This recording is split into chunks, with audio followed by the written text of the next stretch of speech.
السلام علیکم ورحمۃ اللہ وبرکاتہ۔ عمر فاروق مدنی صاحب کہتے ہیں کہ غیر مسلم کو زکوٰۃ دے سکتے ہیں یا نہیں؟ حوالوں کے ساتھ اس کا جواب دیں۔ جی، عمر فاروق صاحب، زکوٰۃ صرف مسلمان، فقیر، غریب، مساکین اور دیگر جو مستحق ہیں زکوٰۃ کے ان کو دی جا سکتی ہے، غیر مسلم کو زکوٰۃ نہیں دی جا سکتی۔ زکوٰۃ مسلمان اغنیاء پر فرض ہوتی ہے اور مسلمان فقراء کو ہی دی جاتی ہے۔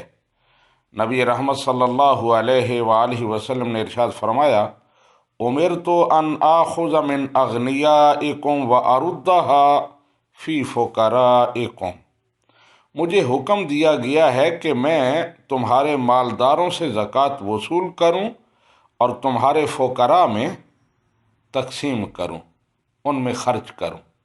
یہاں قوم ضمیر کا مخاطب مسلمان ہیں، اس لیے زکوٰۃ فرض ہوتی ہے مسلمان مالداروں پر اور دی جاتی ہے مسلمان فقراء کو۔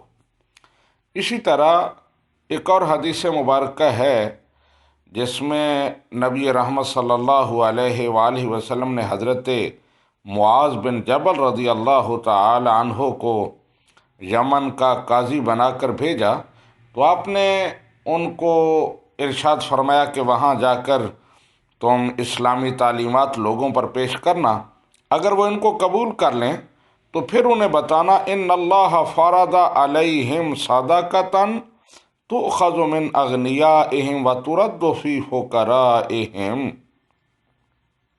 کہ اللہ سبحانہ و تعالیٰ نے ان پر زکوٰۃ فرض کی ہے جو ان کے اغنیاء سے لی جائے گی اور ان کے فقراء میں تقسیم کی جائے گی۔ تو یہاں بھی ہم ضمیر جو ہے یہ راجع ہے ان لوگوں کی طرف جو اسلام کو قبول کریں، اسلامی تعلیمات کو، اسلامی عقائد و نظریات کو مانیں، جو مسلمان کہلائیں۔ تو اس لیے ان احادیث سے یہ بات واضح ہو جاتی ہے کہ زکوٰۃ صرف مسلمان فقراء کو دی جائے گی، غیر مسلم فقراء کو، مساکین کو زکوٰۃ نہیں دی جا سکتی۔ ویسے انسانی ہمدردی کے تحت اگر وہ ضرورت مند ہوں تو ان کی مدد کی جا سکتی ہے، لیکن زکوٰۃ اور دیگر صدقات واجبہ جو ہیں، صدقہ فطر ہے، اسی طرح دیگر صدقات واجبہ، وہ غیر مسلم فقراء کو نہیں دیے جا سکتے۔ ھذا ما فہمت واللہ ورسولہ اعلم بالصواب۔